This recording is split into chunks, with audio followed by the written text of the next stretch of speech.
Picture this. It's 3 in the morning, and your phone is buzzing like an angry wasp against your nightstand.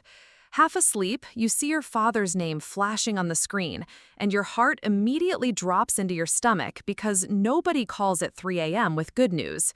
Your hands are shaking as you answer, expecting the worst, and then you hear those words that make your blood turn to ice water. Your mother is gone.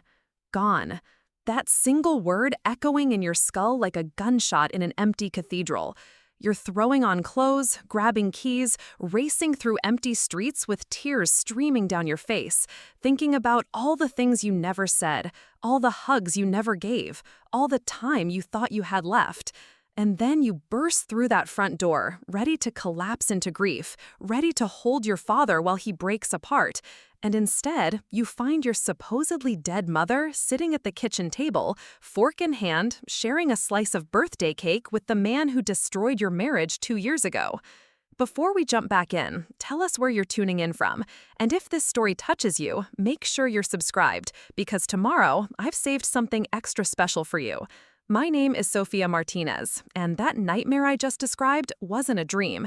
It was a Tuesday morning in March, and it was about to become the day that changed everything I thought I knew about family, loyalty, and the lengths people will go to protect their own lies.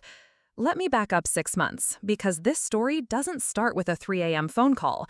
It starts with a divorce that everyone in my family pretended never happened. When I caught Marcus, my husband of 8 years, having an affair with his coworker Jennifer, my world imploded in the messiest way possible. But here's the thing about my family. They don't do messy. They do quiet. They do swept under the rug. They do let's all pretend this didn't happen and maybe it will go away. My mother, Patricia, had adored Marcus from the moment I brought him home. He was charming in that dangerous way that makes mothers forget their daughters exist.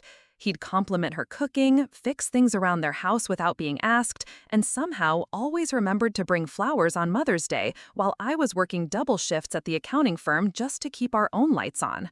When I filed for divorce, Mom didn't ask what he'd done. She asked what I'd done to push him away. Dad, Robert, was different, quieter about his disappointment, but somehow more cutting. He'd look at me with these tired eyes, like I was a problem he couldn't solve, like I was a mistake he'd made somewhere along the way.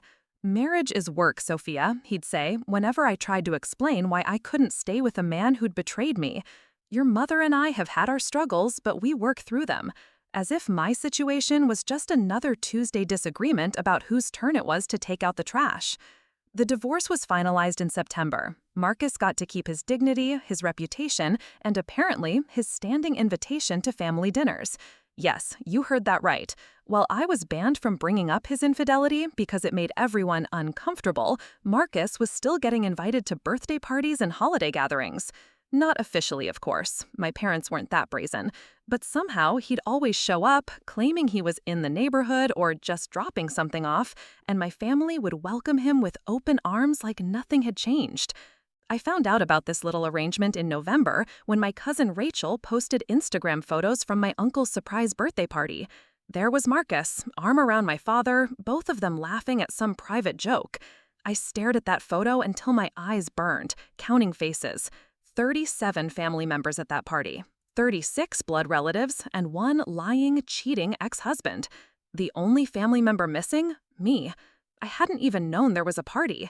When I confronted my mother about it, she got that pinched look she always wore when reality interrupted her preferred version of events. "Oh, that," she said, waving her hand like she was swatting away an annoying fly. "Marcus just happened to stop by while we were celebrating. You know how your uncle adores him. We couldn't be rude." Couldn't be rude. Those 3 words became the theme of my family's relationship with my ex-husband.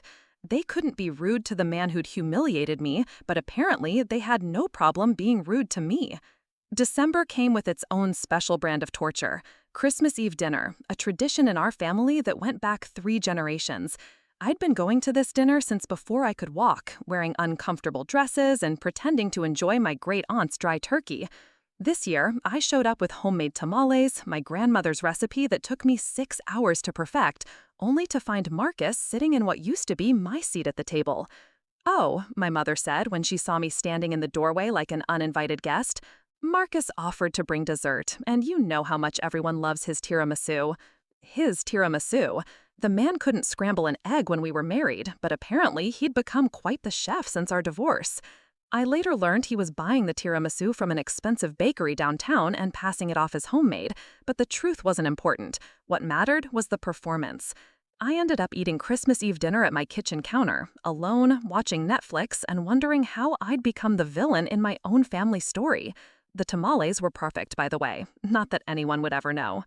January brought a new level of insanity when my mother started including Marcus in family group texts, not occasionally, regularly. Photos of my nephew's basketball games, updates about my grandmother's doctor appointments, reminders about cousin birthdays. Every notification felt like a slap across the face, a reminder that in my family's eyes, Marcus was still more valuable than I was. The final straw came in February during my father's birthday celebration. I'd saved for months to buy him a vintage watch he'd mentioned wanting, something I couldn't really afford but wanted to give him anyway. I arrived at the restaurant to find Marcus already there, presenting my father with an expensive bottle of whiskey that cost more than my monthly car payment. Dad's eyes lit up like Christmas morning. "This is the good stuff," he said, examining the bottle with more enthusiasm than I'd seen from him in years. "Marcus, you didn't have to do this." But Marcus just smiled, that same charming smile that had fooled me for 8 years. "Of course I did, Robert. Family takes care of family." Family? The man who cheated on me, lied to me, and destroyed our marriage was calling my father family while I sat there holding a gift receipt, wondering if I should just leave. That night, I made a decision. I was done trying to compete for my parents' attention with a man who'd proven he couldn't be trusted. I was done being the afterthought in my own family. I was done being polite about my own destruction. I started pulling back, shorter phone calls, declined invitations. When my mother asked why I was being distant, I told her the truth. It's hard to feel like family when you clearly prefer my ex-husband's company to mine. Her response? "You're being dramatic, Sophia. Just because your marriage didn't work out doesn't mean we have to choose sides." Choose sides?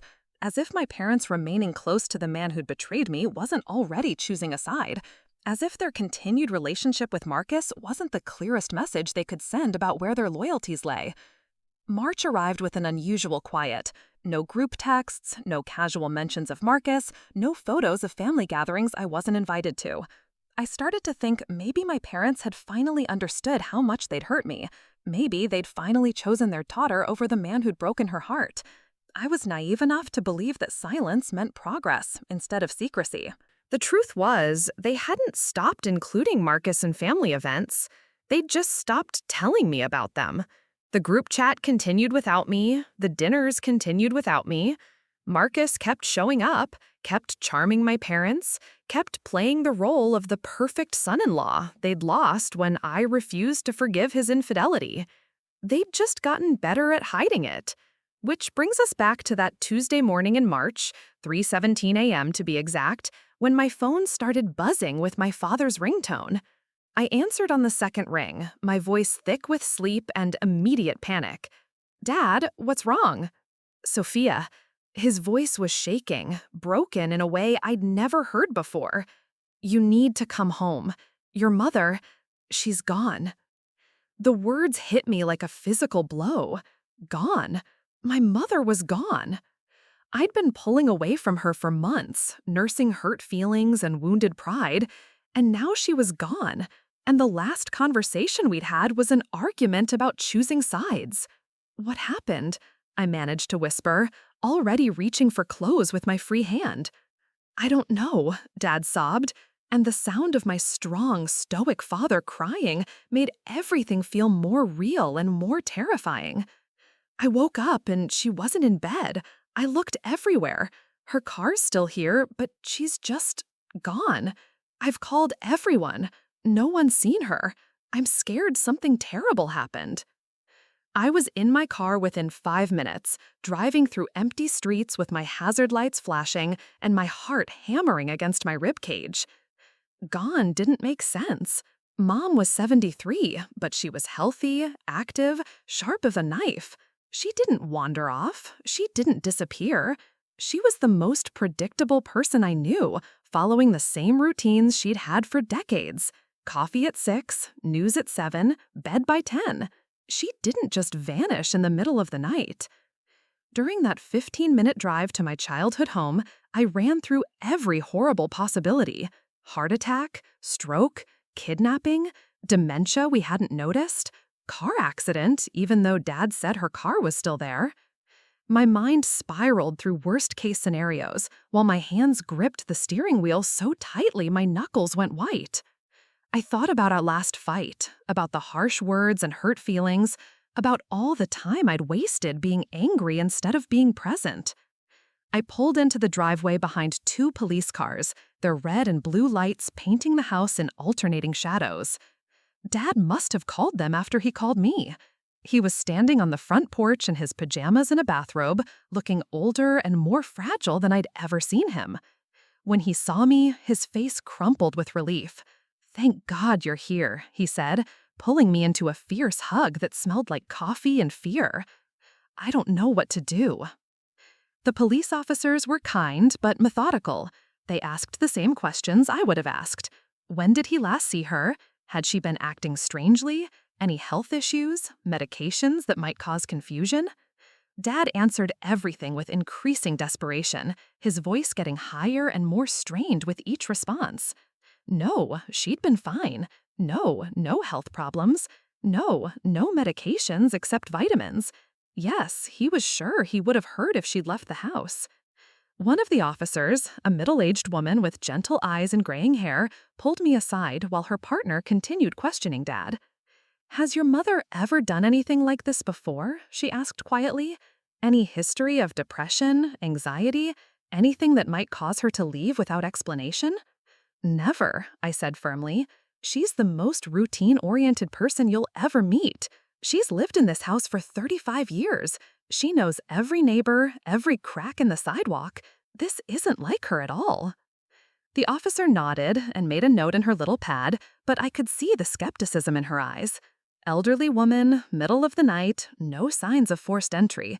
The statistics probably said she'd wandered off in confusion and would turn up in a few hours, disoriented but unharmed. But I knew better. This was my mother we were talking about. The woman who still kept emergency flashlights in every room, who had never missed a doctor's appointment in her life, who called to check on me if I didn't answer her text within 2 hours. She didn't just disappear. The officers finished their questions and promised to put out a BOLO alert. They'd check local hospitals, contact nearby police departments, and have patrol cars keep an eye out for her. Standard procedure for missing persons, they explained, especially someone her age. They were professional and reassuring, but I could tell they expected this to resolve itself quickly. Missing elderly people usually did. After they left, Dad and I sat in the living room, surrounded by the comfortable clutter of 40 years of marriage. Family photos on every surface, throw pillows that matched nothing, the same floral wallpaper Mom had insisted on keeping despite Dad's yearly suggestions to update it.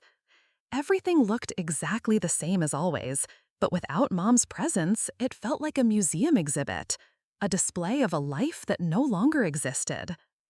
"I should have woken up," Dad kept saying. "She could have been calling for help. What if she fell? What if someone took her? What if she's hurt somewhere and I slept through it?" The guilt was eating him alive, and I didn't know how to help. How do you comfort someone when you're just as scared as they are? We spent the next few hours making calls. Mom's sister in Phoenix, her best friend Margaret, the neighbor who borrowed her hedge trimmer every spring. Nobody had heard from her. Nobody had seen anything unusual. It was like she'd simply evaporated from existence, somewhere between going to bed and Dad waking up. As dawn started creeping through the windows, painting everything in gray half-light, I suggested we search the house again. Maybe there was something the police had missed. Maybe she'd left a note. Maybe there was some clue that would explain where she'd gone and why. Dad nodded eagerly, grateful to have something to do besides sit and worry. We started upstairs, in their bedroom, looking through drawers and checking under the bed like she might be hiding there like a scared child. Nothing seemed disturbed. Her reading glasses were on the nightstand next to a half-finished crossword puzzle. Her slippers were lined up neatly beside the bed. Her purse was on the dresser with her wallet, keys, and phone still inside. Whatever had happened, she hadn't planned for it. The bathroom revealed nothing except her usual collection of prescription bottles, all accounted for. The guest room was untouched, bed still made with hospital corners the way Mom always did it. Dad's home office was exactly as he'd left it the night before, computer asleep, papers stacked in neat piles. We moved downstairs to the living room, kitchen, dining room. Dad checked the basement while I looked through the sunroom where Mom spent most of her time reading and tending to her plants. Everything was normal, too normal, like she'd simply vanished mid-routine without a trace. That's when I heard Dad calling my name from the kitchen, his voice strange and tight. "Sophia, come here." I found him standing in front of the open refrigerator, staring at something inside. "Look," he said, pointing to the middle shelf. There, sitting between the milk and leftover casserole, was a birthday cake. Not just any birthday cake, but an elaborate chocolate layer cake with cream cheese frosting and decorative roses. The kind of cake Mom only made for special occasions, the kind that took her all day to prepare. "Whose birthday is it?" I asked, even though I already knew the answer would make no sense. Dad shook his head slowly. "Nobody's. Your cousin Linda's isn't until next month. Mine was in February. I don't understand why she would—" He trailed off, staring at the cake like it might suddenly start talking and explain itself. I opened my mouth to suggest that maybe Mom had been testing a new recipe or preparing for someone's surprise party, but that's when we heard it, the sound of a key in the front door lock.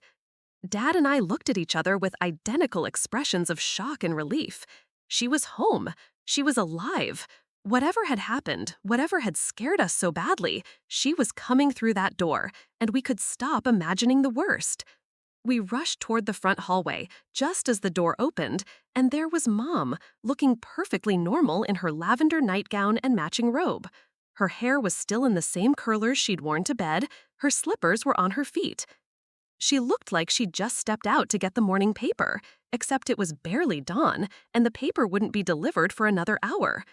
"Mom!" I practically shouted, relief flooding through me so intensely I felt dizzy. "Where were you? We were so scared. Dad called the police. We thought something terrible had happened."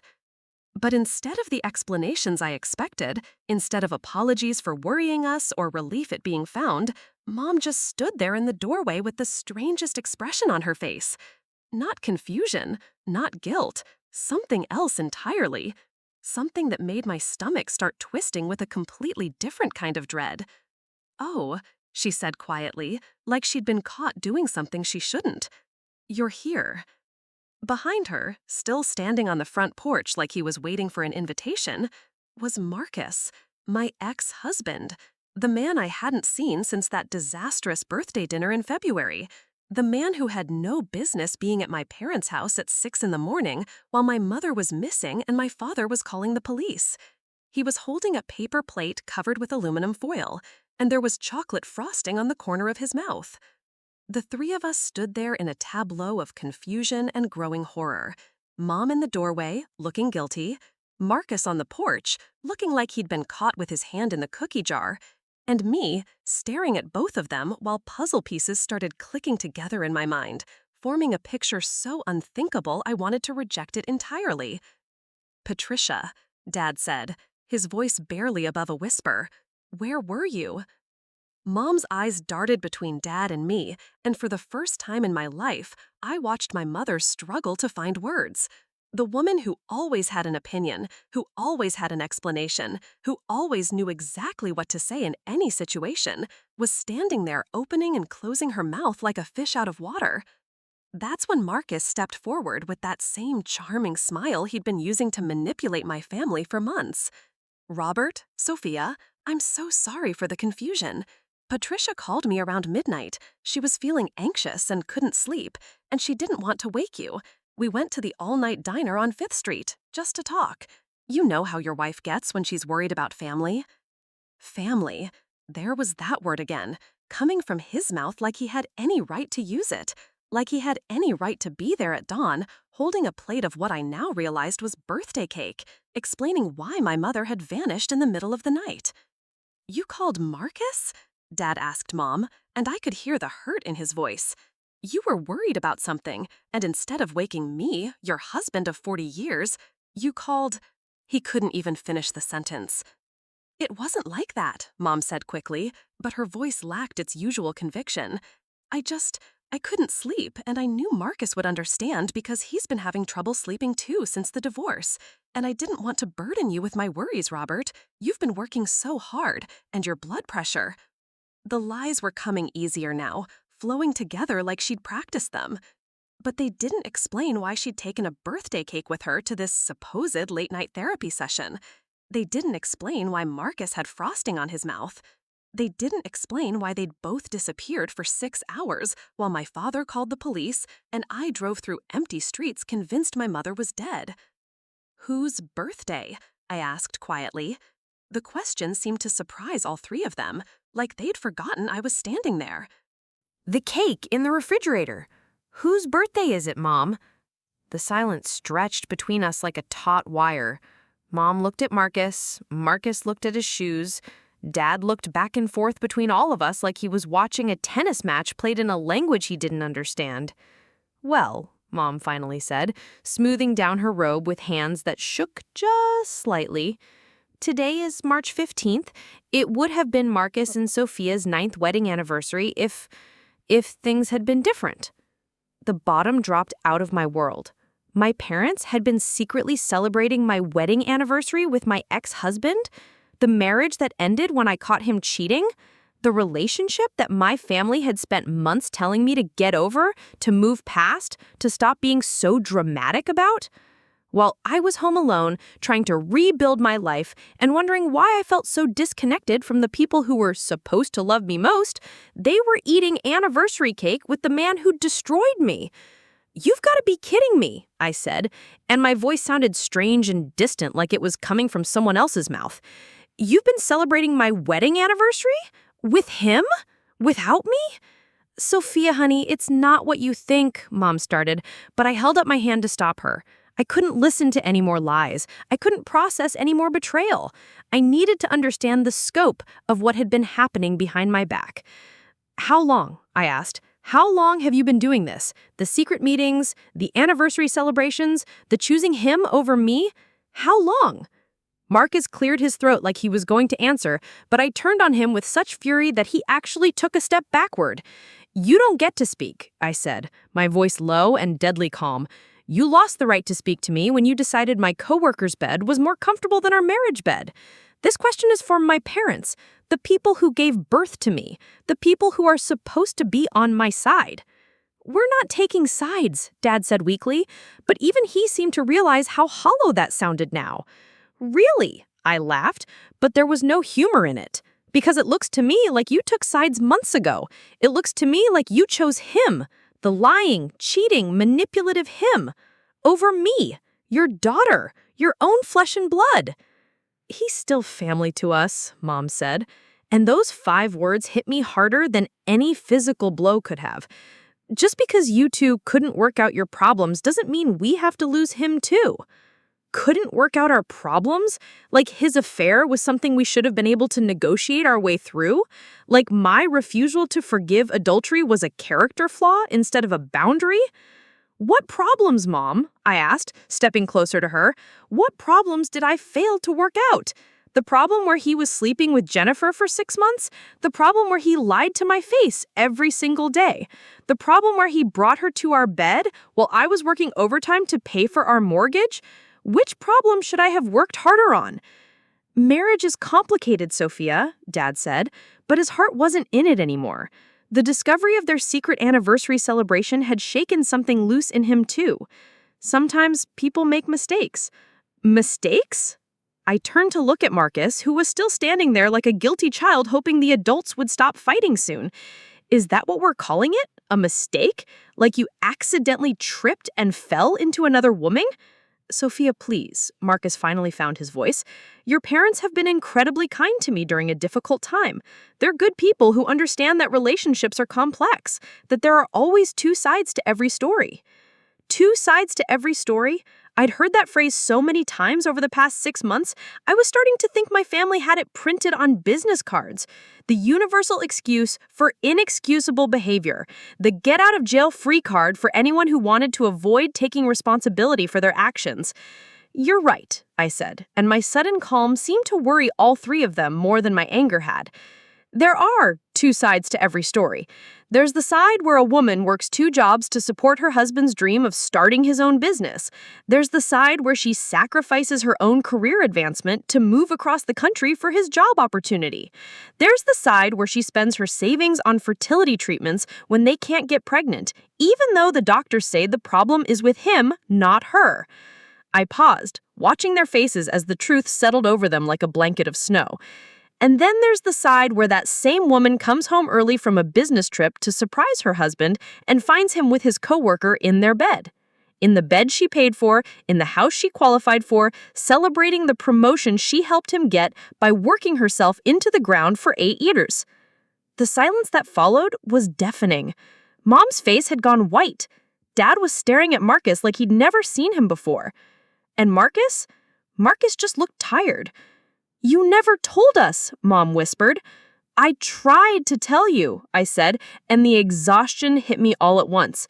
6 months of carrying this alone, 6 months of being treated like the villain in my own story, 6 months of watching my family choose the man who destroyed me over the daughter who needed them most. "We didn't know about Jennifer," Dad said, but he was looking at Marcus now instead of me. "Because you didn't ask," I replied, "because asking would have meant choosing sides, and you'd already decided which side you were on." I looked around the hallway where I'd taken first steps, lost first teeth, gotten ready for prom and graduation and my wedding day. This house had been my sanctuary for 28 years, the place I could always come when the world got too hard to handle alone. Now it felt like a crime scene. The place where my family had been secretly betraying me while pretending to love me? "I need to know something," I said, looking directly at my mother. "When you called him last night to share anniversary cake, when you snuck out of this house like a teenager to meet the man who broke my daughter's heart, what did you tell yourself? How did you justify it?" Mom's composure finally cracked. Tears started rolling down her cheeks, but they didn't look like tears of remorse. They looked like tears of someone who'd been caught and was angry about it. "I told myself that you were being stubborn," she said, her voice shaking with emotion. "I told myself that you were throwing away 8 years of marriage over one mistake." Preparing and narrating this story took us a lot of time, so if you are enjoying it, subscribe to our channel. It means a lot to us. Now back to the story. I told myself that maybe if we could help you two find your way back to each other. Help us find our way back to each other? I repeated slowly. By celebrating our anniversary without me? By maintaining a relationship with him while pushing me away? By making me feel crazy for thinking there was something wrong with how you were treating me? I shook my head in amazement. Did you really think that was going to work? Did you honestly believe that if you just kept Marcus close enough, eventually I'd come to my senses and take him back? "We thought," Dad started, then stopped. "We hoped. You hoped I'd get over it," I finished for him. "You hoped I'd swallow my pride and my pain and my sense of self-worth and go back to being the grateful little wife who doesn't ask inconvenient questions about where her husband spends his evenings." "That's not fair," Mom said, but her protest sounded weak even to her own ears. "You want to talk about fair?" I pulled out my phone and started scrolling through photos. "Let me show you fair." I found what I was looking for and held the screen toward them. It was a screenshot from Jennifer's social media, posted 3 weeks after my divorce was finalized.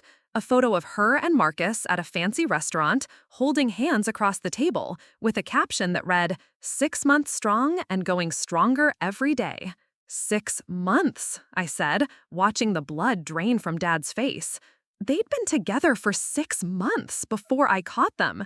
6 months of lies, 6 months of him coming home to me after spending evenings with her, 6 months of me wondering why my husband seemed distant and distracted. But sure, let's call it a mistake. Let's pretend it was a momentary lapse in judgment instead of a deliberate, calculated betrayal that lasted half a year. Marcus had the decency to look ashamed, but it was too little, too late. Way too late. And you want to know the really beautiful part? I continued, my voice getting stronger as the anger burned through the hurt. While you've been secretly celebrating our anniversary and maintaining your relationship with him, do you know what I've been doing? I've been going to therapy. I've been rebuilding my self-esteem. I've been learning to trust my own instincts again after 8 years of being told I was too sensitive, too demanding, too suspicious. I put my phone away and looked at each of them in turn. I've been healing from the damage he did to me, while you've been helping him feel better about doing it. The weight of that truth settled over all of us like a physical presence in the room. This wasn't just about a secret anniversary celebration or a missing person scare that turned out to be manufactured drama. This was about a fundamental betrayal that ran so deep, I wasn't sure it could ever be repaired. Sophia, Marcus said quietly, I never wanted to come between you and your family. I looked at him for a long moment. This man I'd once loved enough to promise forever to. This man who'd taken my trust and used it to justify his lies for months. No, I said finally, you just wanted to keep the benefits of being in our family without any of the responsibilities. You wanted my parents' approval and support without having to actually be a decent husband to their daughter. I made a mistake, he said, and there was that word again. I know I hurt you, and I'm sorry, but I never stopped caring about your family. They're good people who've shown me kindness when I didn't deserve it. They're good people, I agreed, looking at my parents, which is what makes this so much worse. Good people who chose to comfort my abuser instead of supporting their daughter. Good people who decided that maintaining a relationship with him was more important than maintaining one with me. We never chose him over you, Mom said desperately. Didn't you? I asked. Because I'm trying to figure out what else you'd call secret anniversary celebrations and midnight cake dates and family gatherings I'm not invited to while he gets a permanent place at your table. The truth was hanging in the air between us now, impossible to deny or explain away. They had chosen him. Maybe not consciously, maybe not with malicious intent, but they had absolutely chosen him. They'd chosen his comfort over my healing, his presence over my peace, his version of events over my reality. And standing there in that hallway, surrounded by the debris of everything I'd thought I knew about my family's love for me, I made a choice of my own. I was done. Done pretending their betrayal didn't cut me to the bone. Done making excuses for people who couldn't be bothered to make excuses for me. Done being the understanding daughter who puts everyone else's comfort before her own dignity. I want him to leave, I said quietly. Now. Sophia, Dad started, but I cut him off. He leaves, or I do. And if I leave now, I don't come back. Not for birthdays, not for holidays, not for family emergencies, real or imagined. You get to choose, right here, right now. Him or me. The silence that followed felt like the longest moment of my life. I watched my parents' faces, watched them look at each other, watched them look at Marcus, watched them realize that their months of trying to have it both ways had finally caught up with them. Marcus made the decision for them. I should go, he said, handing the plate of cake to my mother. Patricia, Robert, thank you for everything. I'm sorry this got so complicated. He walked toward his car without looking back, and I realized I was holding my breath, waiting to see if my parents would call after him, if they'd choose this moment to show me where their real loyalties lay. They didn't call after him. But they didn't apologize to me either. As we watched his car disappear around the corner, I felt something inside me shift and settle, like a broken bone finally healing in the right position. The scared, confused, hurt daughter who'd driven through empty streets thinking her mother was missing had died somewhere in that hallway. In her place stood someone I didn't fully recognize yet, but was beginning to respect. Someone who knew her own worth. Someone who wouldn't accept betrayal disguised as love. Someone who was finally ready to choose herself. The sun was fully up now, painting everything in clear morning light, and I could see my parents' faces with perfect clarity. They looked older, smaller, diminished by the consequences of their choices. They looked like people who'd gambled everything on the wrong horse and were just now realizing what they'd lost. "We need to talk," I said, all of us, "about what happens next, about whether there's anything left to save here, or if we're just going to keep pretending that what just happened didn't happen."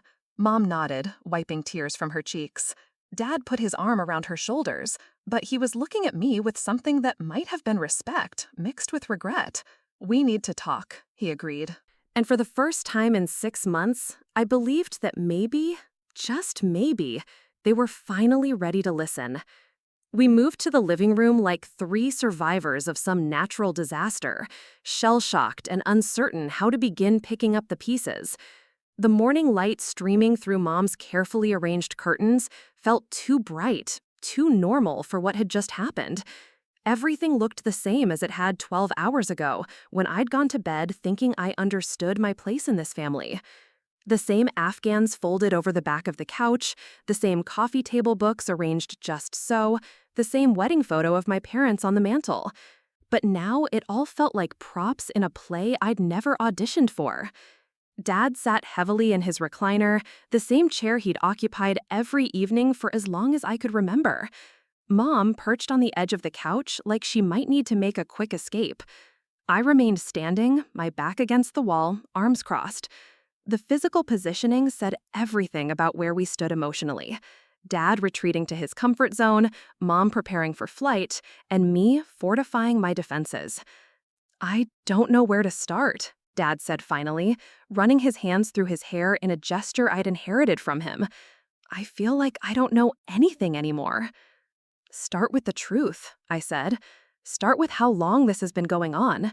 Start with when you decided that maintaining a relationship with the man who cheated on me was more important than supporting your daughter through the worst betrayal of her life."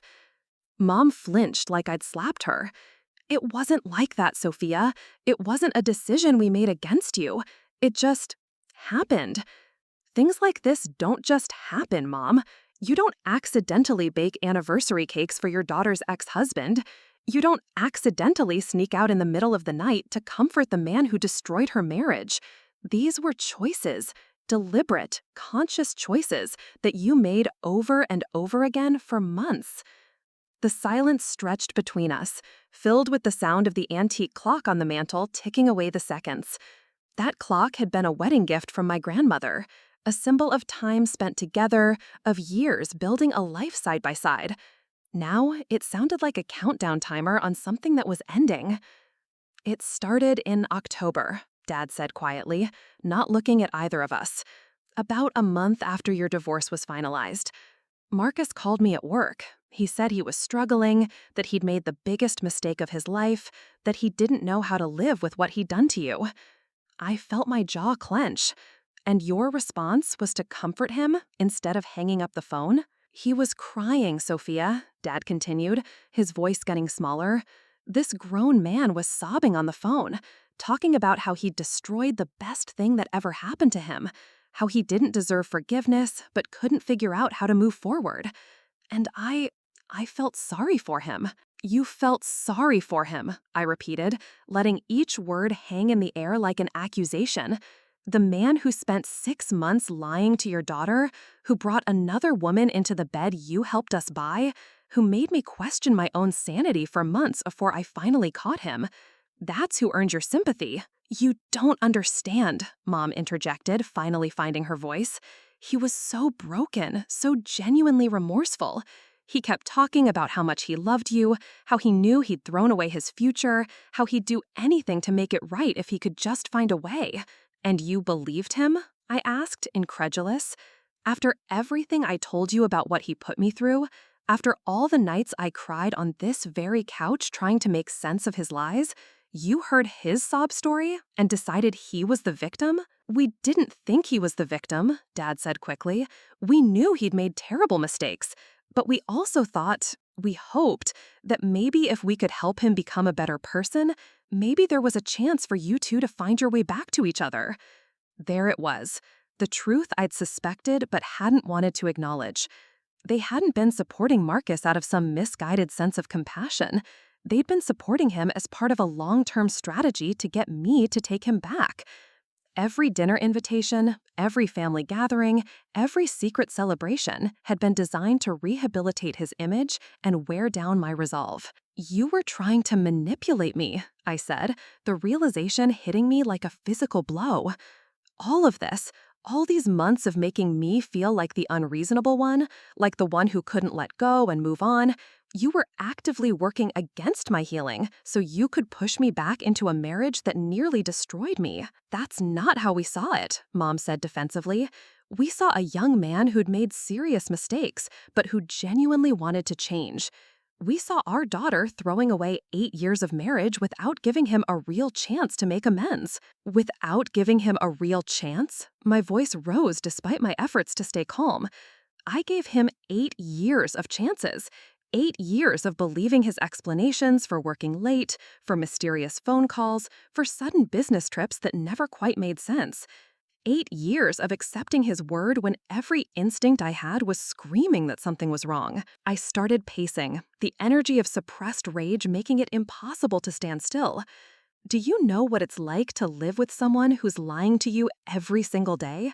Do you know what it does to your sense of reality when the person you trust most in the world is gaslighting you into believing that your perfectly reasonable concerns are signs of insecurity and jealousy? Neither of them answered, but I could see the discomfort in their faces.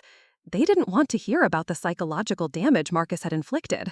It was easier to focus on his remorse than to acknowledge the scope of what he'd done to me. "Let me paint you a picture," I continued, my voice steady but filled with cold fury. 6 months before I caught him, I started having panic attacks. I'd wake up in the middle of the night with my heart racing, convinced something was wrong but unable to put my finger on what. I went to 3 different doctors thinking there was something medically wrong with me. I started taking anxiety medication because my husband convinced me I was having an irrational stress response to his completely normal behavior. Mom's face had gone pale, but I wasn't finished. I started tracking his schedule obsessively, not because I wanted to catch him cheating, but because I was trying to prove to myself that I was crazy. I wanted to be wrong about my suspicions, because being wrong would mean my marriage was safe, and my husband loved me, and I wasn't slowly losing my mind. "Sophia, we didn't know," Dad said weakly. "Because you didn't ask," I shot back. "When I told you we were getting divorced, you asked what I had done to drive him away.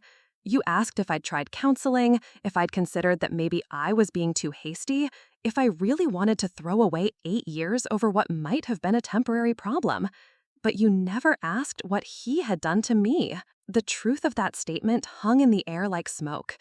In all their conversations with me about the divorce, in all their gentle suggestions that I might be overreacting, they had never once asked for details about Marcus's betrayal. They had never inquired about the extent of his lies or the duration of his affair. They had simply assumed that whatever had happened could be fixed if I were just willing to be more forgiving. "We thought if we didn't take sides, if we remained neutral, maybe we could help you both work through whatever problems you were having," Mom said, but her voice lacked conviction. "Neutral?" I laughed, but there was no humor in it. "Is that what you call secretly meeting with him? Is that what you call celebrating our anniversary behind my back? Is that what you call inviting him to family gatherings while telling me I need to get over my anger and move on?" "We never uninvited you from anything," Dad protested. "You didn't have to uninvite me. You just made it clear that he would be there, that his comfort mattered more than mine, that if I wanted to be part of this family, I needed to accept his presence and pretend everything was fine." I stopped pacing and looked directly at both of them. "Do you remember Thanksgiving, when I asked if Marcus would be there and Mom said she couldn't control who Uncle Ray decided to invite? You didn't have to uninvite me. You just made it clear that he would be there, that his comfort mattered more than mine, that if I wanted to be part of this family, I needed to accept his presence and pretend everything was fine." I stopped pacing and looked directly at both of them. "Do you remember Thanksgiving, when I asked if Marcus would be there and Mom said she couldn't control who Uncle Ray decided to invite? Do you remember how I stayed home that day because I couldn't handle seeing him and neither of you called to check on me? Do you remember the photo Uncle Ray posted of all of you around the dinner table, with Marcus sitting in the seat I usually occupied, smiling like he belonged there? The memory was still painful, even months later.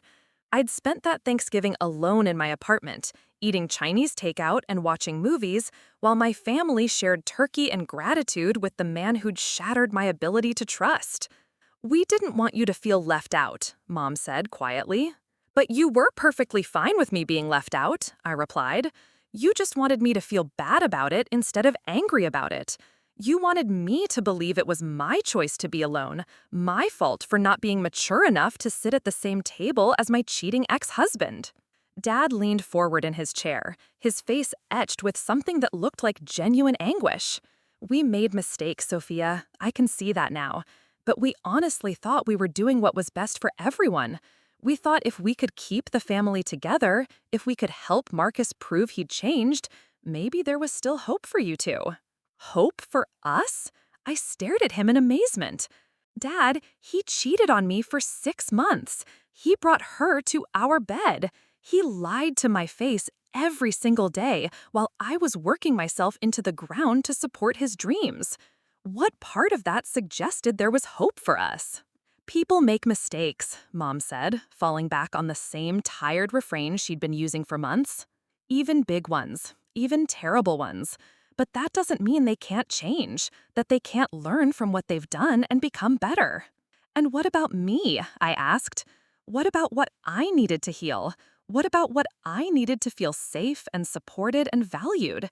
At what point in your grand plan to redeem Marcus did you consider whether forcing me to watch his rehabilitation was traumatizing me all over again?" The question seemed to catch them off guard. They looked at each other with expressions of dawning comprehension, as if they were finally beginning to understand that their actions had consequences for me beyond just being stubborn or difficult. "We never wanted to hurt you," Dad said finally. "But you did hurt me," I replied. "Every time you chose his feelings over mine, every time you made excuses for his behavior while criticizing my response to it, every time you acted like I was the problem for not being able to get over his betrayal fast enough. You hurt me over and over again, and then you acted confused when I started pulling away from you." I sat down on the edge of the coffee table, suddenly exhausted by the weight of everything I'd been carrying alone for so long. "Do you know what the worst part has been? It hasn't been losing my marriage. It hasn't even been dealing with his lies and manipulation. The worst part has been losing my family at the same time." Mom started crying again, but these tears looked different, less defensive, more genuinely remorseful. "I felt so alone," I continued, my voice getting quieter as the anger gave way to grief. "I felt like I lost everything at once. My husband, my home, my sense of security, and my relationship with the two people who were supposed to love me unconditionally. I've spent months wondering what was wrong with me, why I couldn't just forgive and forget like everyone seemed to think I should." "There's nothing wrong with you," Dad said firmly. "We were wrong, Sophia. We handled this all wrong." "Yes, you did," I agreed. "But I need to understand why. I need to understand how two intelligent, loving people could look at this situation and decide that the person who needed their support least was their own daughter." Dad and Mom exchanged a look that seemed to contain an entire conversation. Finally, Dad spoke. "We liked him," he admitted. "We really liked Marcus. He made us feel important, useful. He asked for our advice about work, about life, about how to be a better person. He made us feel like we were mentors, like we had wisdom to share." "And I didn't make you feel that way?" I asked, though I already knew the answer. "You were always so independent," Mom said. "Even as a child, you figured things out on your own. You never needed us the way Marcus seemed to need us after the divorce. With you, we always felt like we were on the outside looking in. But with him, we felt needed." The confession was like a knife to the chest. They had chosen Marcus over me because he had made them feel more important than I did. My independence, the self-reliance they had raised me to value, had become a liability in their eyes. They had preferred his neediness to my strength. "So you decided to fix him," I said. "You decided that his brokenness was more appealing than my healing." We didn't think of it that way, Dad said quickly. How did you think of it? I asked.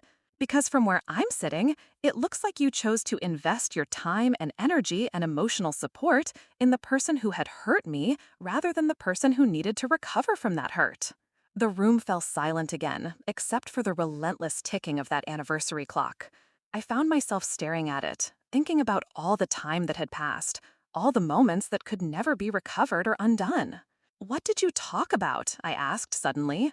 During all these secret meetings, all these heart-to-heart conversations where he convinced you he was a changed man, what did you actually talk about? Mom and Dad looked at each other uncertainly, as if they were trying to decide how much truth I could handle. Everything, Mom said finally. His childhood, his fears about commitment, his struggles with feeling worthy of love. He opened up to us in ways he never had when you two were married.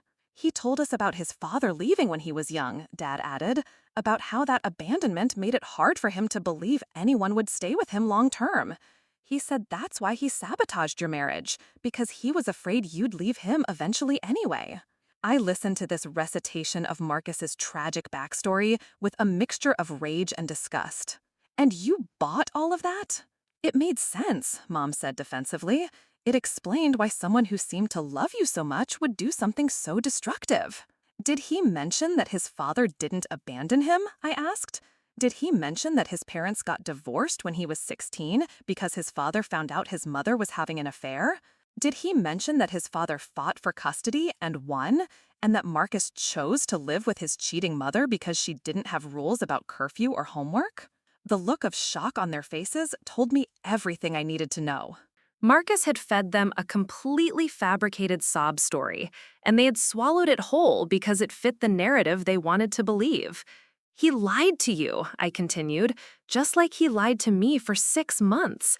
Just like he's probably lying to Jennifer right now about why his ex-wife's family is so important to him. The man you've been trying to redeem is the same manipulative liar he's always been. He just got better at telling people what they want to hear. How do you know about his parents? Dad asked weakly. Because I was married to him for 8 years, I replied. Because I actually listened when he told me about his family, back when he was still telling me the truth about things. His father is a good man who sends him birthday cards every year and invited both of us to his wedding when he remarried. The abandonment story is complete fiction, designed to make you feel sorry for him and excuse his behavior. The revelation hung in the air like a toxic cloud. I could see my parents processing this information, realizing how thoroughly they had been manipulated, how completely Marcus had played on their emotions to turn them against me. He used you, I said gently, feeling some of my anger dissolve into pity for how easily they had been deceived. He identified exactly what you needed to hear to maintain a relationship with him, and he fed you those lies month after month. He made you feel like saviors, like the wise, compassionate people who could see past his mistakes to his potential for redemption. But he seemed so genuine, Mom whispered. That's what makes him dangerous, I replied. He's very good at seeming genuine. He had me convinced for 8 years that he was faithful, devoted, completely committed to our marriage. He's a master at telling people exactly what they need to hear to get what he wants from them. What does he want from us? Dad asked. A safety net, I said immediately. He wants to keep a connection to the life he had with me in case things don't work out with Jennifer. He wants to maintain relationships with people who will make him feel better about what he did. And most importantly, he wants to keep the possibility alive that someday he might be able to convince me to take him back. The truth of that statement settled over all of us like a heavy blanket. Marcus hadn't been maintaining a relationship with my parents out of genuine affection or remorse. He had been maintaining it as part of a long-term strategy to keep his options open. The anniversary cake, I said suddenly. Mom looked down at her hands.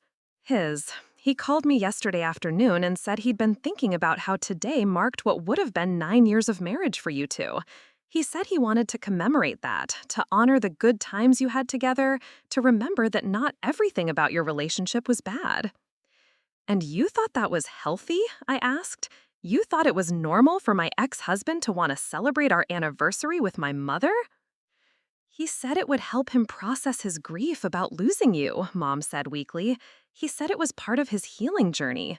His healing journey, I repeated, shaking my head in amazement. Mom, normal people don't heal from the end of a relationship by secretly celebrating anniversaries with their ex's parents. Normal people don't process grief by manipulating their former in-laws into choosing them over their own daughter. Dad had been quiet during this exchange, but now he spoke up. We've been fools, haven't we? Yes, I said simply. You have been. But the question now is what you're going to do about it. What do you mean? Mom asked. I mean, you have a choice to make, I replied. You can continue believing that Marcus is a wounded soul who deserves your compassion and support, or you can accept that he's been lying to you from the beginning and start focusing on repairing the relationship with your daughter that you've spent months undermining. We want to repair things with you, Dad said immediately. Do you? I asked. Because wanting to repair things and being willing to do what it takes to repair them are two very different things. What would it take? Mom asked. Complete honesty, I said, about everything. About every conversation you've had with him, every meeting, every piece of advice you've given him, every time you've taken his side against me. I need to know the full extent of what's been happening behind my back. They exchanged another one of those loaded looks, and I could see them weighing their options, trying to decide how much truth they were willing to reveal. All of it, I said firmly. If you leave anything out, if you minimize anything or try to protect his privacy or spare my feelings, we're done. I'll walk out that door and you'll never see me again. I'm not interested in partial truths or sanitized versions of events. I want to know everything. Okay, Dad said after a long pause. Everything. And so they told me everything. They told me about the phone calls that had started in October, about how Marcus had gradually increased contact from weekly check-ins to daily conversations. They told me about the advice they'd given him, about winning me back, about the strategies they'd suggested for proving his remorse and commitment to change. They told me about the family gatherings where Marcus had shown up uninvited but been welcomed anyway, about the conversations where they'd tried to convince other family members that he deserved another chance, about the way they'd defended him when cousins and aunts and uncles questioned why he was still being included in family events. They told me about the money, the loans they'd given him when he claimed to be struggling financially after the divorce, the credit card they'd co-signed when his credit was damaged by the legal fees, the rent they'd helped him pay when he said he couldn't afford his apartment. They told me about the dating advice they'd given him, the encouragement to be patient with me, to prove his dedication by maintaining connections to my family even when I was pushing him away. They told me about the plans they'd made for gradually reintroducing him into my life, starting with casual encounters at family gatherings and building up to more direct interactions. They told me about the conversations where they'd analyzed my behavior, trying to figure out what it would take to make me forgive him, about the timeline they'd established for my grief process, the milestones they'd expected me to reach in getting over his betrayal. With each revelation, I felt pieces of my understanding click into place. The strange looks from family members at gatherings I did attend, the way conversations would stop when I entered rooms, the feeling that everyone knew something I didn't, the sense that I was being managed and manipulated by people who claimed to love me. How much money? I asked when they finished detailing the financial support they'd provided. About $8,000, Thad admitted, spread out over 6 months. $8,000? They had given my cheating ex-husband $8,000 while I was working overtime to rebuild my life and wondering why I felt so disconnected from my family. They had funded his comfortable transition from our marriage to his new relationship while I struggled to pay for therapy and legal fees. Did he ask for the money or did you offer? I asked. A little of both, Mom said. He mentioned struggling and we offered to help. We wanted him to be stable so he could focus on becoming a better person. And it never occurred to you that maybe I was struggling too?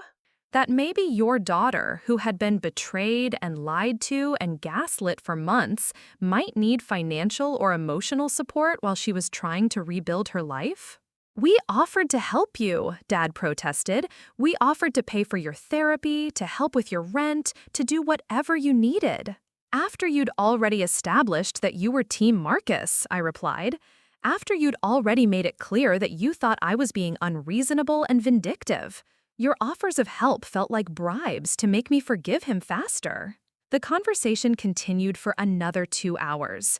They told me about the guilt they'd felt, the moments when they'd wondered if they were making the right choices. They told me about the arguments they'd had with each other. Dad sometimes questioning whether they were being fair to me, Mom always convinced that they were doing what was best for everyone. They told me about the other family members who had expressed concerns about their relationship with Marcus, about the cousins who had asked pointed questions about why he was still being treated like family.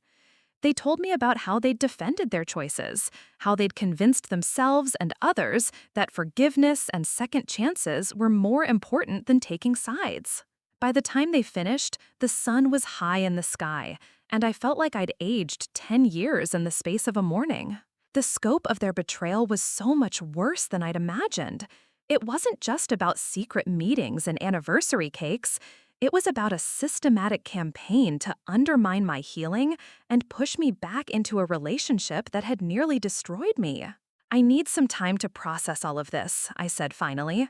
I need to decide whether there's a way forward from here or if too much damage has been done to repair. What can we do? Mom asked desperately. Tell us what we can do to fix this. Stop talking to him, I said immediately. Cut off all contact. No more phone calls, no more meetings, no more financial support, no more anything. Done, Dad said without hesitation. I'm not finished, I continued. I want you to call him right now, in front of me, and tell him that your relationship with him is over. I want you to tell him that you've realized you made a mistake, that you should have been supporting your daughter instead of her abuser, and that he is no longer welcome in your lives. They both nodded, though I could see the difficulty of what I was asking written on their faces. For 6 months, they had been emotionally invested in Marcus's redemption story. Cutting him off completely would mean admitting that all of their efforts had been not just wasted, but actively harmful.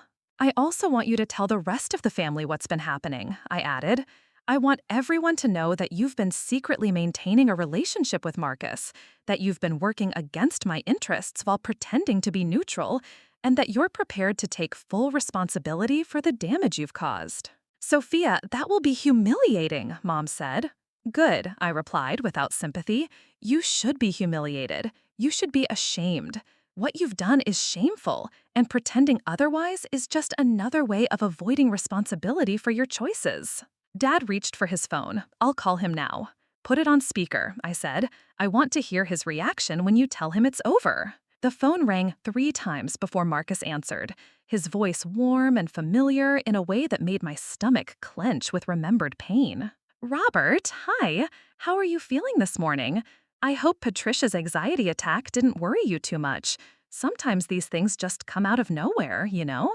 Anxiety attack? He was still lying, still spinning stories to explain away their secret meeting.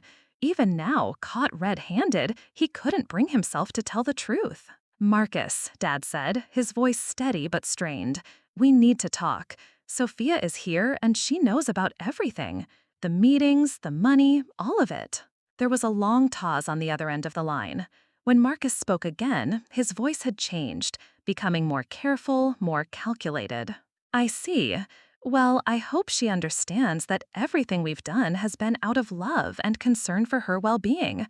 We've all been trying to figure out how to help her heal and move forward. The casual way he included himself in that "we" made my blood boil. Even now, he was trying to position himself as part of the solution rather than the cause of the problem. No, Marcus said firmly, that's not what this was about. We've been lying to ourselves and to Sophia about what we were doing and why. We've been more concerned with making you feel better about what you did than with helping our daughter recover from it. Robert, I think you're being too hard on yourself, Marcus replied, his voice taking on that soothing, therapeutic tone he used when he was trying to manipulate someone. You've been incredibly generous and supportive during a difficult time for all of us. Sophia's anger is understandable, but I hope she'll come to see that you were just trying to keep the family together. The family, I said, speaking directly into the phone for the first time. Tell me, Marcus, what family are you referring to? Because last I checked, you're not part of this family anymore. You lost that privilege when you decided our marriage vows were optional." Another pause, longer this time. When he spoke, his voice had shifted again, becoming colder, more defensive. "Sophia, I know you're hurt. I know you're angry. But your parents have been trying to help both of us work through this situation in a healthy way. They've been a source of wisdom and stability during a very chaotic time. They've been enabling you," I corrected. "They've been allowing you to avoid the consequences of your actions while actively working against my healing process. But that ends now." "What do you mean?" he asked, and for the first time, I heard uncertainty in his voice. "It means we're cutting off all contact with you," Dad said. "No more phone calls, no more meetings, no more financial support. Our relationship with you is over." "But Robert, Patricia, think about what you're saying. We've built something meaningful over these past few months. We've developed a real friendship based on mutual respect and understanding. Sophia is asking you to throw that away because she can't move past her anger." "Her anger is justified," Mom said, speaking for the first time since the call began. "We should have been supporting her instead of you. We should have been helping her heal instead of helping you feel better about what you did to her." "Patricia, please don't let Sophia manipulate you into destroying something positive that's come out of this difficult situation. I know she's in pain, but asking you to choose between us isn't fair to anyone." "You're the one who made us choose," I said. "You're the one who put my parents in an impossible position by inserting yourself into our family dynamics after you lost the right to be here. You're the one who's been manipulating them for months, feeding them lies about your remorse and your desire to change." "I haven't lied about anything," Marcus said, his voice getting sharper. "I have been genuinely working on myself. I have been trying to understand why I made the choices I did and how to be a better person going forward. Your parents have been instrumental in that process." "Really?" I asked. "So when you told them your father abandoned you as a child, was that part of your honest self-reflection? When you created that entire sob story about abandonment issues to explain away your cheating, was that you being genuine?" The silence on the other end of the line stretched so long, I wondered if he'd hung up. "I think you're remembering that situation differently than how it actually happened," he said finally. "I'm remembering it exactly as it happened," I replied, "because unlike you, I don't need to lie to make myself look better. Your father never abandoned you. Your parents divorced when you were 16 because your mother had an affair, and you chose to live with her because she was the permissive parent. You've been lying to my parents for months, feeding them manufactured trauma to make them feel sorry for you." "Sophia, you're clearly very emotional right now," Marcus said, falling back on his old tactic of dismissing my concerns by questioning my emotional state. "Maybe we should all take some time to cool down and approach this conversation when everyone can be more rational." "No," Dad said firmly, "there's no cooling down from this. There's no more rational conversation. Sophia is right. You've been lying to us, manipulating us, using us to get what you want. Our relationship with you is over, effective immediately." "Robert, please think about what you're doing. You're letting Sophia's vindictiveness destroy something good. You're choosing her need for revenge over the possibility of healing and reconciliation." "I'm choosing my daughter over the man who betrayed her," Dad replied. "I should have made that choice 6 months ago." "This is a mistake," Marcus said, his voice tight with controlled anger. "You're making a huge mistake. Someday you're going to realize that Sophia has poisoned you against someone who genuinely cares about this family, and you're going to regret cutting me out of your lives." "The only mistake we made was ever taking your side against our own daughter," Mom said. "We're not cutting you out of our lives. You were never supposed to be in our lives after what you did to Sophia." "I see," Marcus said, and now his true nature was finally showing through the careful facade he'd maintained for months. "So this is how it's going to be. After everything I've shared with you, after all the support and friendship we've built, you're just going to throw it all away because Sophia can't handle the fact that we've moved on?" "We haven't moved on," I said. You've been desperately trying to cling to the life you destroyed, and my parents have been enabling that delusion. But reality has finally caught up with all of you. You know what, Sophia? You're right. I have been trying to maintain connections to the life I had with you, because despite what you think, that life had value. Our marriage had value. The relationships I built with your family had value. I'm sorry if my attempts to preserve some of that value have hurt your feelings. Your attempts to manipulate my family into taking your side have done a lot more than hurt my feelings, I replied. They've damaged relationships that took decades to build. They've caused me to question the love and loyalty of the people who should have been supporting me through the worst experience of my life. I never asked them to choose sides, Marcus said. You didn't have to ask, I shot back.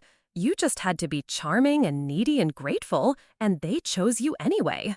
You just had to feed them the right lies and push the right emotional buttons, and they abandoned their own daughter for you. That's not what happened. That's exactly what happened, I said, and now it's over. You're done using my family to make yourself feel better about what you did to me. You're done pretending to be the victim in this story. You're done lying to people who were foolish enough to believe you could change. The line went quiet again, and when Marcus spoke, his voice was cold and final. Fine, you win, Sophia. You've successfully destroyed any chance of healing or reconciliation. You forced your parents to choose between us, and they've chosen you. I hope that makes you happy. It doesn't make me happy, I said honestly. It makes me sad that it was necessary. It makes me sad that you couldn't accept the consequences of your actions without trying to manipulate your way back into my life through my family. It makes me sad that my parents were so easily fooled by your lies. Goodbye, Robert. Goodbye, Patricia. I'm sorry this is how things had to end. He hung up without waiting for a response, leaving the three of us sitting in silence, staring at the phone like it might suddenly start ringing again. He's angry, Mom said quietly. He's angry because his manipulation didn't work, I replied. He's angry because the consequences of his actions are finally catching up with him. He's angry because he's losing his safety net. Was he lying about everything? Dad asked. The remorse, the desire to change, all of it? Not necessarily, I said. He might have been genuinely remorseful. He might have genuinely wanted to change. But none of that gave him the right to manipulate you into betraying your own daughter. None of that justified lying to you about his past or using your compassion to serve his own agenda. We sat in silence for a long moment. Part 3.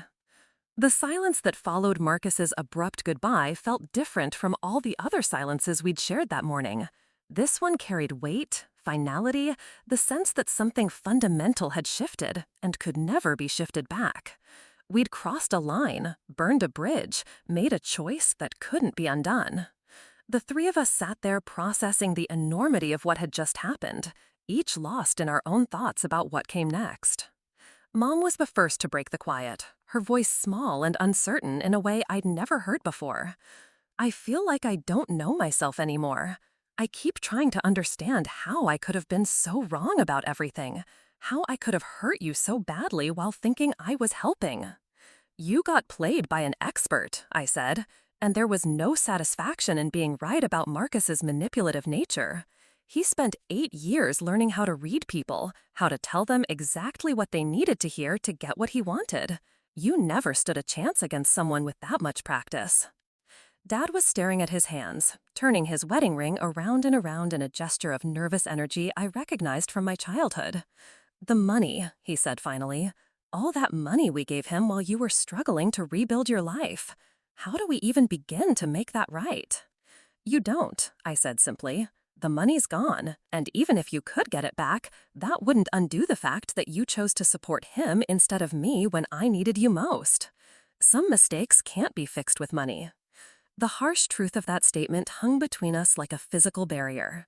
I could see both of my parents wrestling with the reality that their actions had consequences that couldn't be easily resolved or forgotten.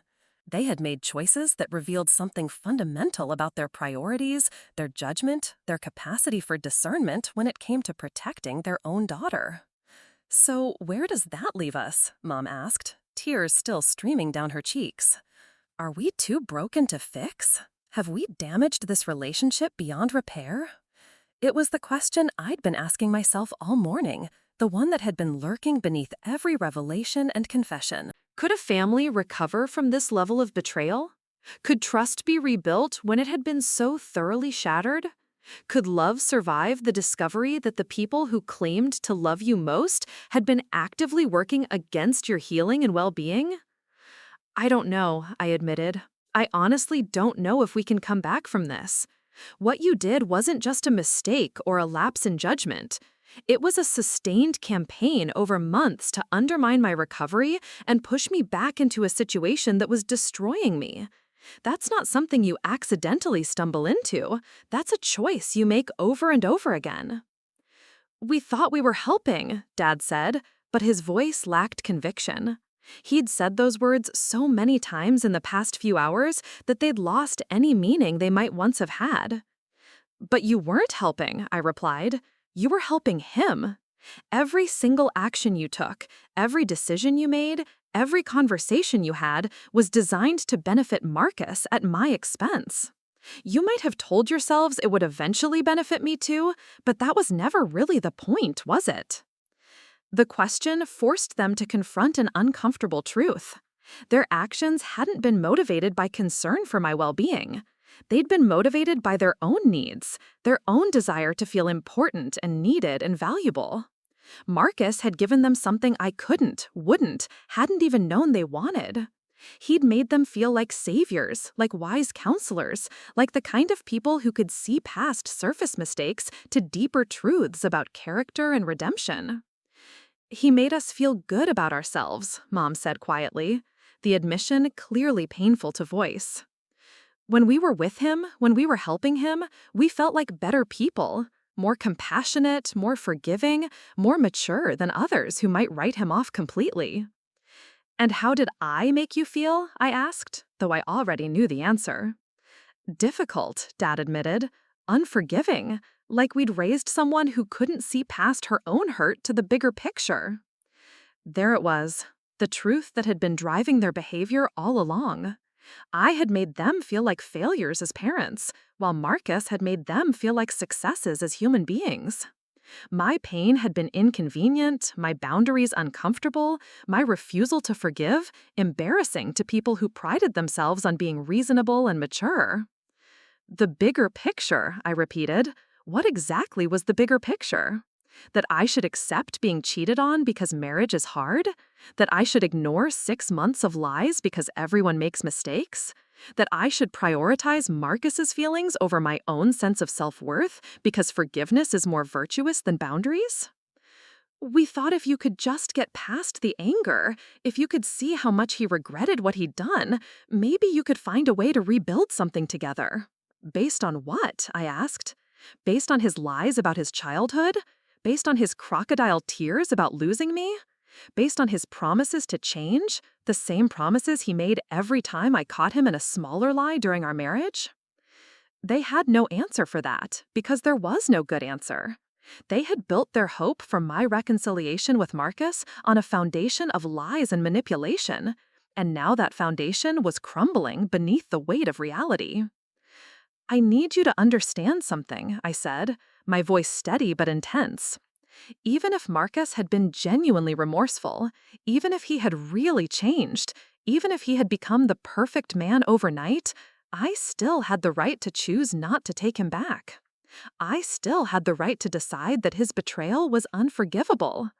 I still had the right to prioritize my own healing over his redemption. We know that, Dad said quickly. Do you? I challenged. Because everything you've done for the past 6 months suggests otherwise.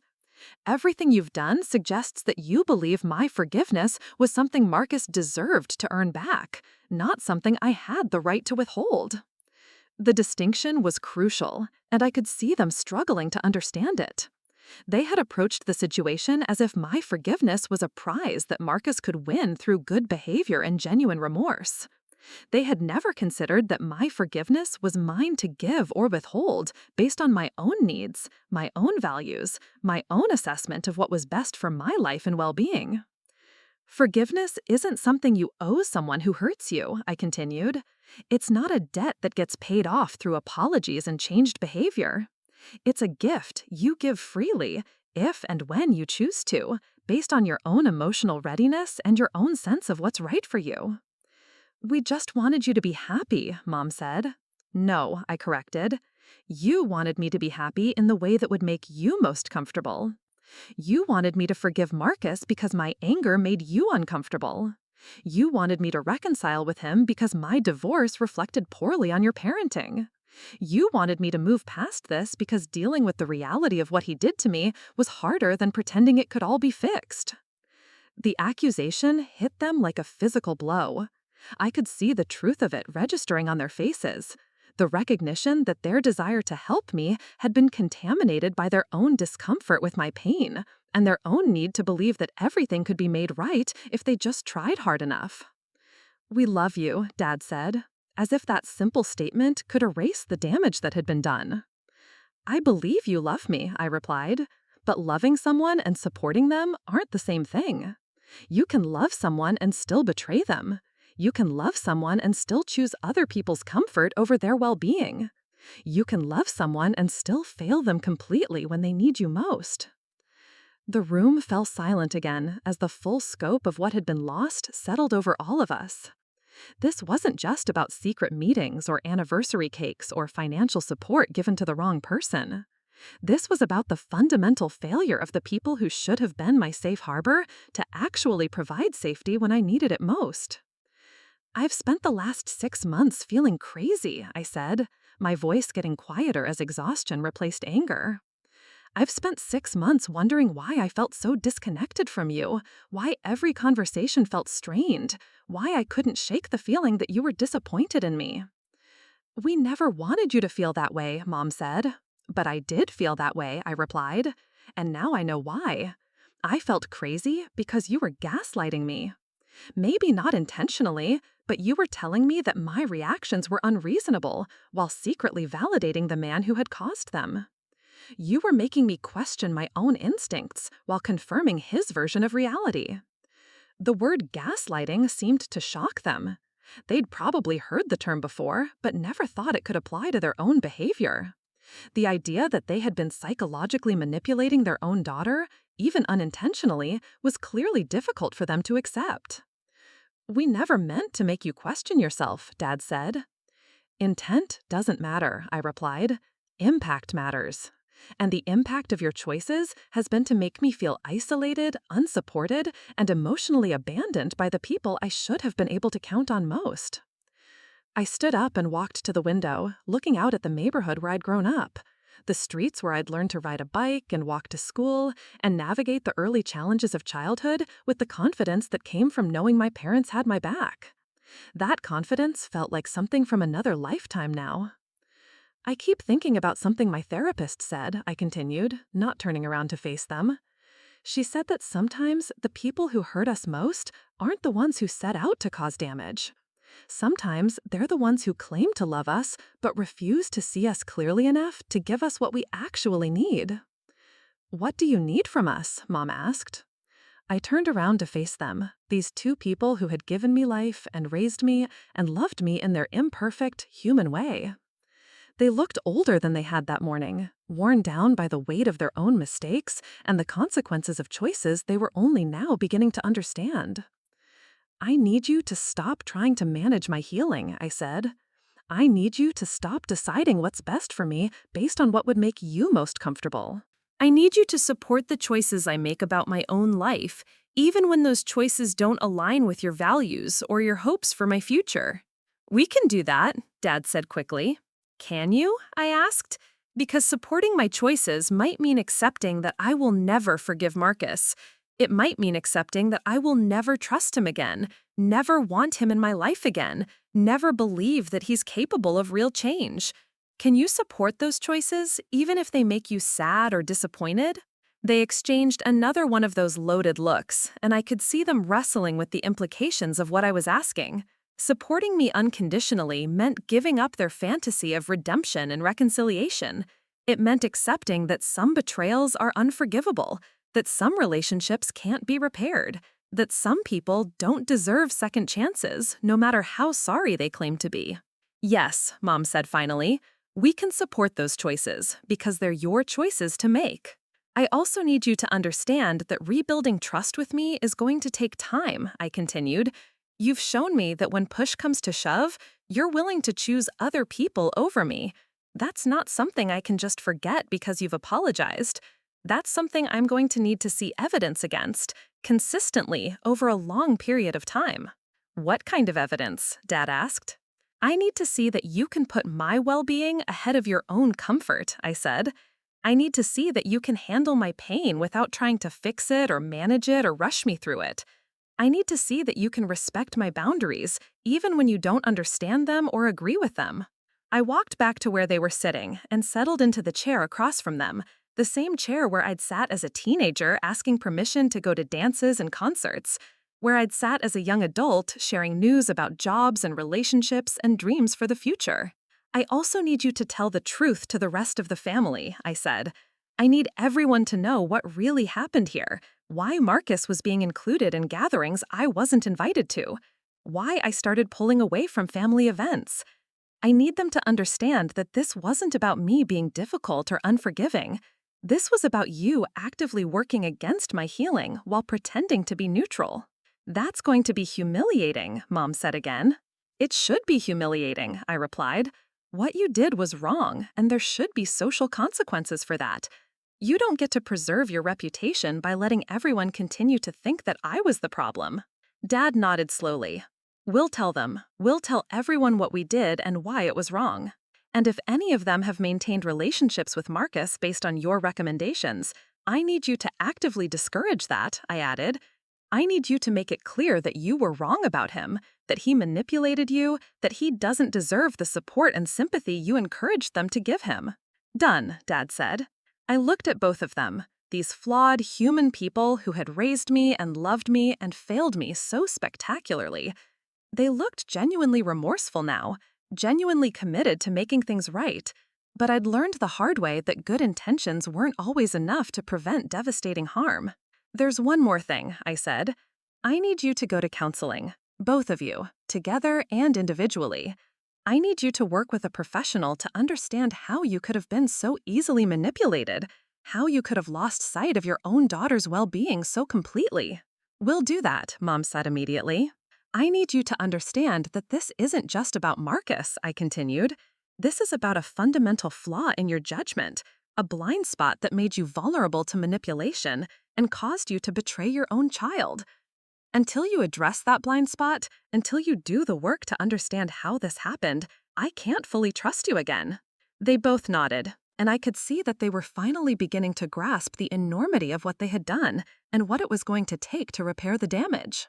What about us? Dad asked. What about our relationship with you? Is there a path forward? I considered the question carefully, honestly. Was there a path forward? Could we rebuild something healthy and strong from the wreckage of what had been destroyed? Could I ever again feel safe and supported by these people who had chosen my abuser over me when I needed them most? I think so, I said finally. But it's going to be different. I'm not the same person I was 6 months ago, and you're not the same parents. We're all going to have to learn how to be in relationship with each other as the people we are now, not the people we used to be. We want that, Mom said. We want to learn how to be better parents to the person you are now. It's going to take time, I warned them, and it's going to be hard.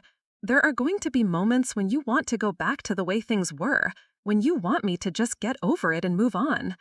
In those moments, you're going to have to remember why we're doing this hard work instead of taking the easy way out. We understand, Dad said. Do you? I asked. Because the easy way out would be to blame Marcus for everything, to act like you were just innocent victims of his manipulation.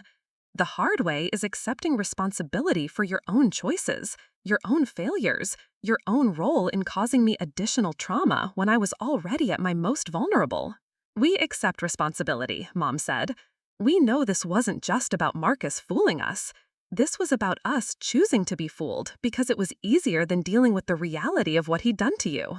It was the first thing either of them had said all day that gave me real hope. The acknowledgement that they had been active participants in their own deception, that they had chosen to believe Marcus's lies because those lies were more comfortable than the truth, suggested a level of self-awareness that might actually make healing possible. "There's something else I need to tell you," I said, feeling suddenly nervous about the decision I'd made while listening to their confessions. "I've been documenting everything that's happened over the past 6 months. Every slight, every betrayal, every moment when I felt unsupported or gaslit or abandoned. I've been writing it all down, processing it with my therapist, trying to understand the full scope of what was happening to me."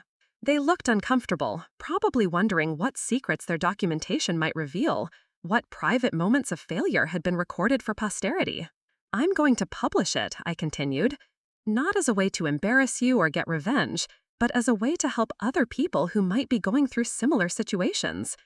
I want people to understand how family systems can be manipulated, how well-meaning people can become complicit in abuse, how victims can be further traumatized by the people who should be protecting them." "You're going to write about us?" Dad asked, his voice tight with concern. "I'm going to write about what happened to me," I corrected, "about how I survived my marriage falling apart and then had to survive my family's betrayal on top of that. About how I learned to trust my own instincts when everyone around me was telling me I was wrong. About how I found the strength to demand better treatment from people who claimed to love me." "Will you use our real names?" Mom asked. "No," I said. "I'll change names and identifying details, but I won't change the essential truth of what happened. I won't make you look better than you were or make your choices seem more understandable than they actually were." They sat with that information for a long moment, clearly struggling with the idea that their private failures might become public lessons for strangers. "I think that's fair," Dad said finally. "If our mistakes can help other people avoid similar situations, then maybe some good can come from all of this. I want you to read it before I publish it," I said. "Not so you can ask me to change things, but so you can prepare yourself for how it's going to feel to see your choices reflected back at you from my perspective." "That sounds terrifying," Mom admitted. "It should be terrifying," I replied. "What you did to me was terrifying. Having the people you trust most in the world work against your healing and well-being is one of the most disorienting, damaging experiences a person can have." "There's one more thing," I said. "I need you to go to counseling, both of you, together and individually. I need you to work with a professional to understand how you could have been so easily manipulated, how you could have lost sight of your own daughter's well-being so completely." "We'll do that," Mom said immediately. "I need you to understand that this isn't just about Marcus," I continued. "This is about a fundamental flaw in your judgment, a blind spot that made you vulnerable to manipulation and caused you to betray your own child. Until you address that blind spot, until you do the work to understand how this happened, I can't fully trust you again." They both nodded, and I could see that they were finally beginning to grasp the enormity of what they had done and what it was going to take to repair the damage. "What about us?" Dad asked. "What about our relationship with you? Is there a path forward?" I considered the question carefully, honestly. Was there a path forward? Could we rebuild something healthy and strong from the wreckage of what had been destroyed? Could I ever again feel safe and supported by these people who had chosen my abuser over me when I needed them most? "I think so," I said finally. "But it's going to be different. I'm not the same person I was 6 months ago, and you're not the same parents. We're all going to have to learn how to be in relationship with each other as the people we are now, not the people we used to be." "We want that," Mom said. "We want to learn how to be better parents to the person you are now." "It's going to take time," I warned them, "and it's going to be hard. There are going to be moments when you want to go back to the way things were, when you want me to just get over it and move on. In those moments, you're going to have to remember why we're doing this hard work instead of taking the easy way out." "We understand," Dad said. "Do you?" I asked. "Because the easy way out would be to blame Marcus for everything, to act like you were just innocent victims of his manipulation. The hard way is accepting responsibility for your own choices, your own failures, your own role in causing me additional trauma when I was already at my most vulnerable." "We accept responsibility," Mom said. "We know this wasn't just about Marcus fooling us. This was about us choosing to be fooled because it was easier than dealing with the reality of what he'd done to you. It was the first thing either of them had said all day that gave me real hope. The acknowledgement that they had been active participants in their own deception, that they had chosen to believe Marcus's lies because those lies were more comfortable than the truth, suggested a level of self-awareness that might actually. If reading about it is uncomfortable for you, imagine how living through it felt for me. The conversation continued for another hour as we worked through logistics and expectations, boundaries, and timelines. We talked about what regular contact would look like going forward, how family gatherings would be handled, what I would need from them to feel safe and supported in rebuilding our relationship.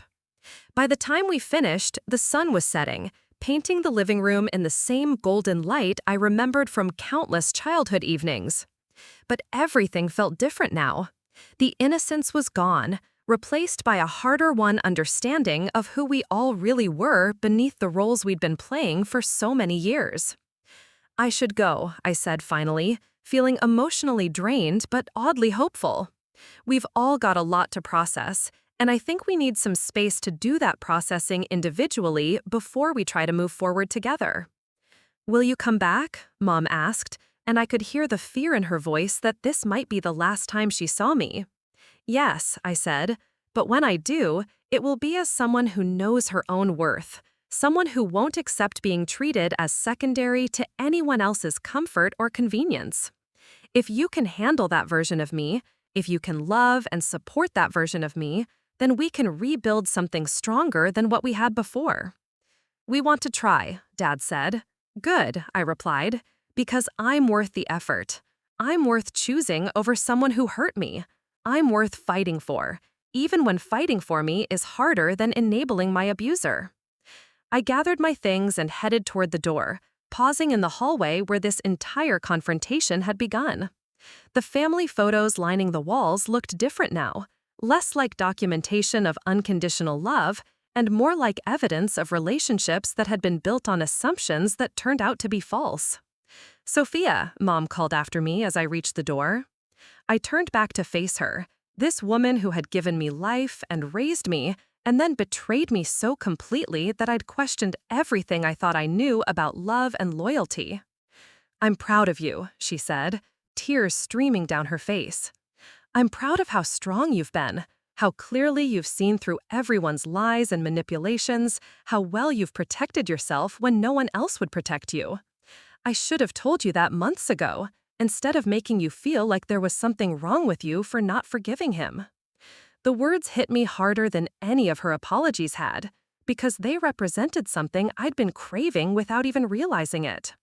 Not just her remorse for what she'd done wrong, but her recognition of what I'd done right.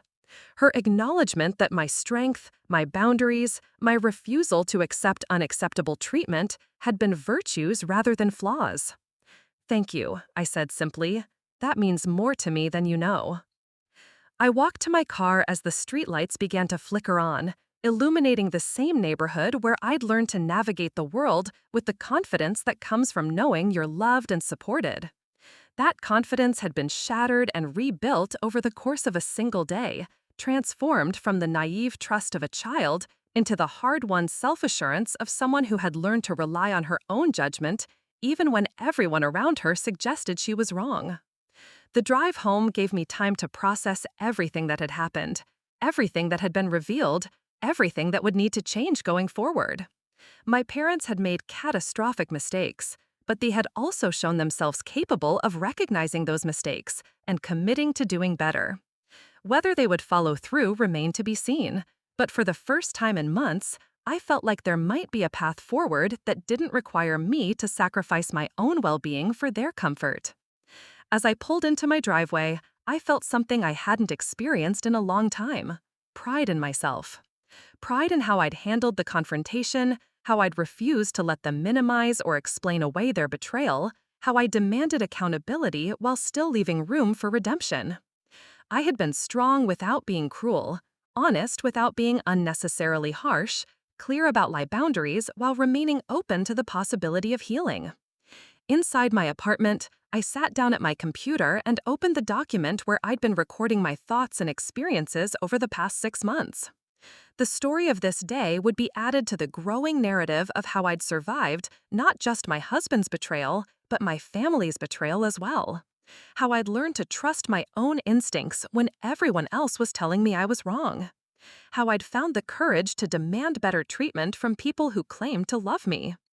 It was a story about the difference between love and support, between forgiveness and boundaries, between family loyalty and enabling abuse.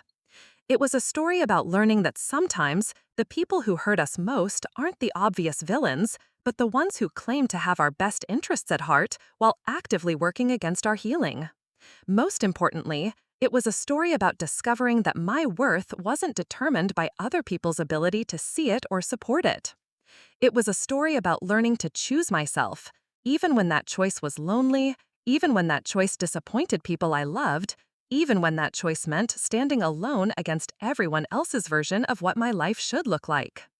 The phone rang as I was writing, and I saw my mother's name on the screen. For a moment, I considered letting it go to voicemail.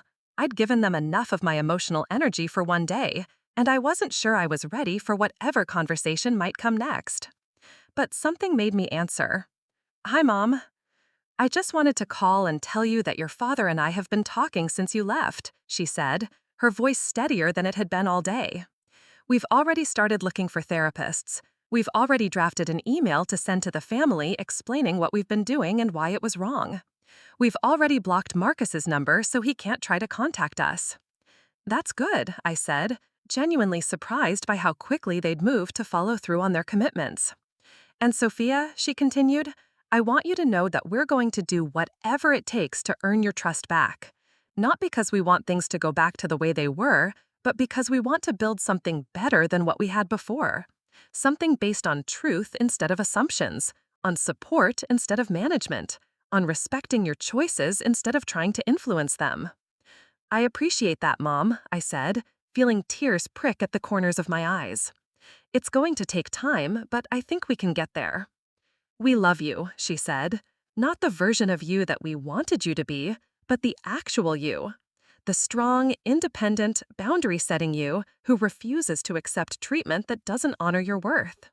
We love that person, and we're going to learn how to support that person instead of trying to change her." After we hung up, I sat in the quiet of my apartment, surrounded by the life I'd built for myself in the aftermath of Marcus's betrayal. It wasn't the life I'd planned or expected, but it was a life that belonged entirely to me. A life where my needs mattered, where my boundaries were respected, where my healing took precedence over other people's comfort. The story of this day would have an ending that surprised everyone who heard it, including me. It would be an ending where the family relationships that seemed irreparably damaged found a way to heal, where people who had made terrible mistakes found the courage to face them honestly, where love proved to be stronger than betrayal when it was coupled with genuine accountability and change. But that ending was still being written. Tonight, all I knew for certain was that I had chosen myself over everyone else's expectations, and that choice had opened up possibilities I never could have imagined when I was still trying to be the person everyone else wanted me to be. The phone buzzed with a text from my therapist, who had been following this journey with me from the beginning. "How did it go today? Are you safe? Are you okay?" I typed back quickly. It was harder than I expected, but also better than I hoped. I think we might actually be able to rebuild something real from all of this wreckage. And more importantly, I know now that I can handle whatever comes next. It was true. Whatever happened with my parents, whatever the future held for our relationship, I knew I had the strength to navigate it with my dignity and self-worth intact. I had learned to trust my own voice, even when it was the only voice speaking up for me. I had learned to choose my own well-being, even when that choice disappointed people I loved. Those were lessons that would serve me well no matter what came next, no matter who else might try to manipulate or gaslight or betray me in the future. I had survived the worst thing that could happen in a relationship, and I had survived my family's betrayal on top of that. I was stronger than I'd ever imagined possible, more resilient than I ever had to be before. The story that had begun with a 3 a.m. phone call and a missing mother would end with a daughter who had found herself in the ruins of everything she thought she knew about love and loyalty. It would end with someone who had learned that true strength isn't about never being hurt, but about refusing to let that hurt define your worth or determine your future. As I got ready for bed, I looked in the mirror and saw someone I recognized but had never quite met before. Someone who belonged entirely to herself, who answered to no one but her own conscience, who measured her worth by her own standards rather than other people's approval. She looked tired, this woman in the mirror, but she also looked proud. Proud of how she'd handled the hardest day of her life, proud of how she'd stood up for herself when no one else would, proud of how she'd chosen healing over harmony and truth over comfort. She looked like someone who had learned that love without respect is worthless, that forgiveness without accountability is enabling, that family loyalty that requires you to betray yourself isn't loyalty at all. Most of all, she looked like someone who would never again allow other people's manipulation to make her question her own reality. Someone who had learned to trust her instincts, honor her boundaries, and choose herself even when that choice was difficult or lonely or misunderstood. That was the person who would wake up tomorrow and continue building a life based on truth rather than illusion, on support rather than enabling, on love that honored